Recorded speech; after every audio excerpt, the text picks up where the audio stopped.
Hello friends. Okay, so today I want to talk to you about something that is coming up quite a lot at the moment for me in my sessions with my wonderful clients, and that is the extraordinary ordinary.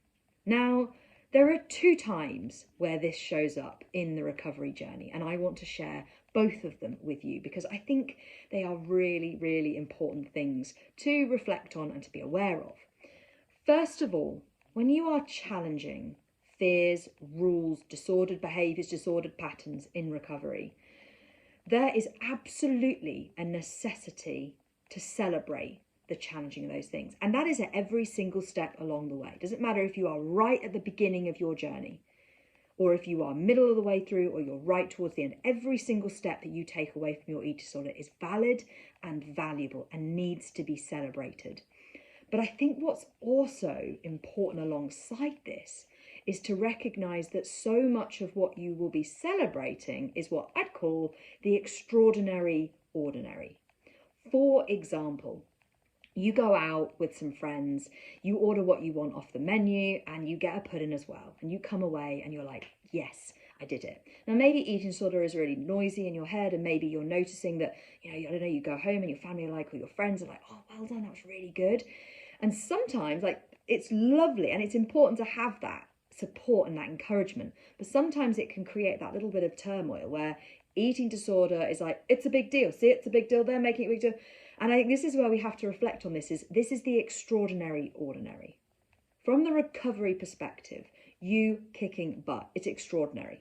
But from the real world life, just living, eating what you want when you want as much as you want, it's kind of ordinary.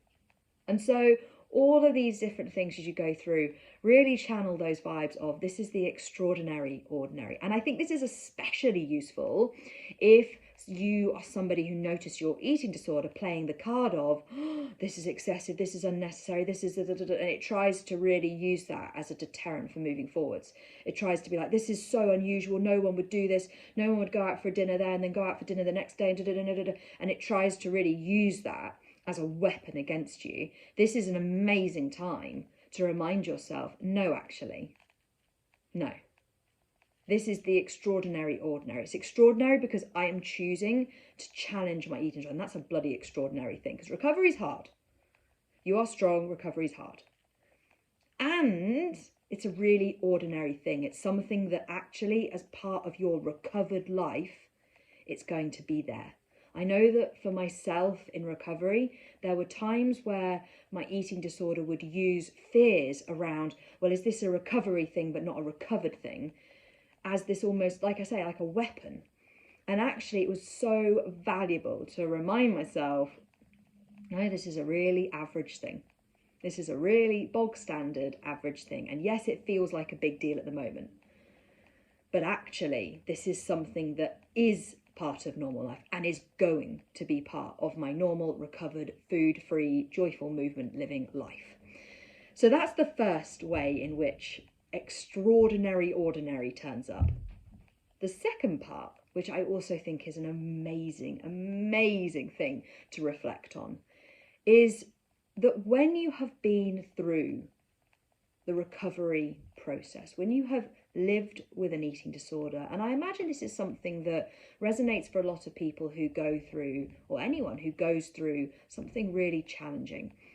When you go through something like this, you come out of the other end with a deeper sense of self, a deeper sense of gratitude for all sorts of different things. And I think specifically maybe to eating disorders, there can be a real deep sense of gratitude for things that a lot of people would just overlook. Like personally, just sitting and reading a book on the sofa with a peaceful mind and a contented body. That is absolutely for me an example of something I'd label as the extraordinary ordinary. Like before my eating disorder, I wouldn't even have thought anything of it. I would have just been reading a book. That's it.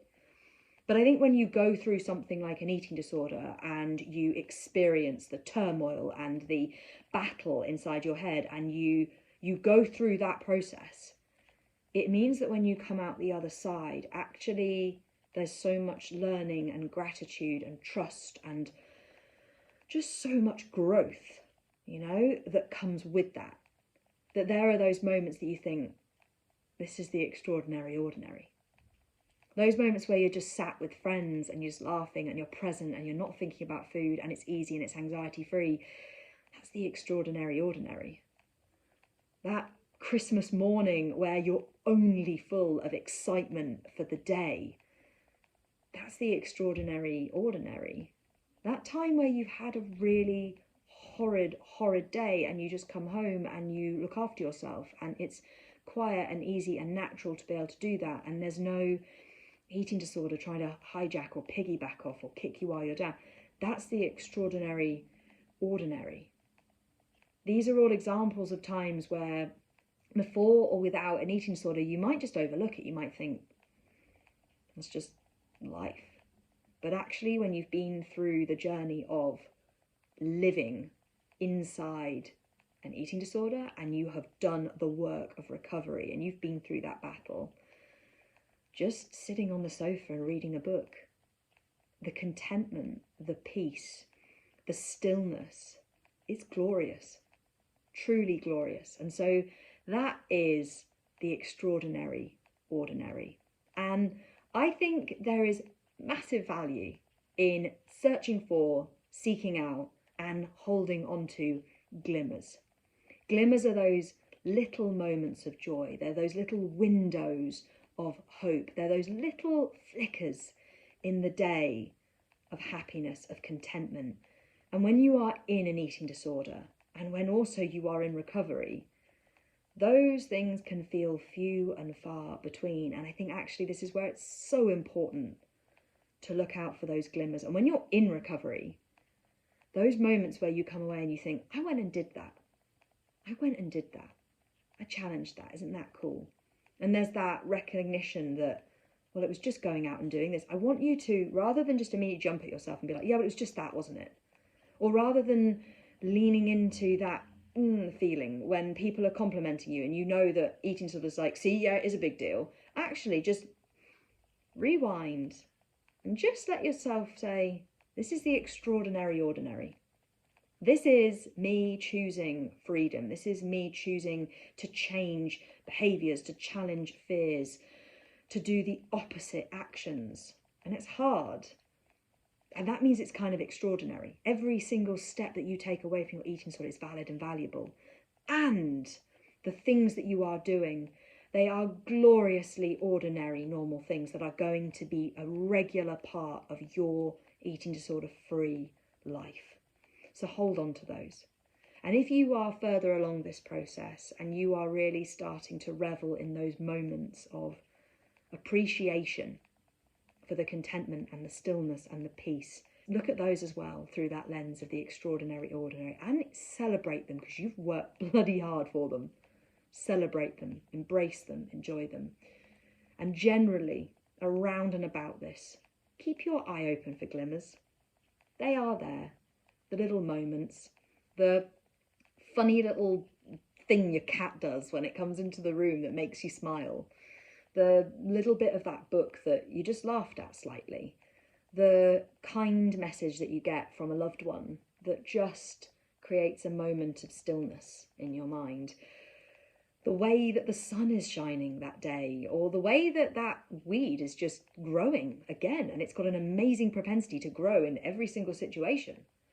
Like, there are so many different kinds of glimmers that are all over the place that you can look for and search for and seek out and hold on to. So I really encourage you to do that. I would absolutely love to hear from you in the comments below about your extraordinary, ordinary reflections and also any glimmers that you have had today or over the last few days. Like, let me know. I'm keen to hear. There's a huge value in shifting that spotlight of attention onto the positives, the glimmers, the extraordinary ordinary. So let me know and I will look forward to reading them. Take care. Bye. Also, can I just say, I love this t-shirt so much. I really, really do. Right. Take care.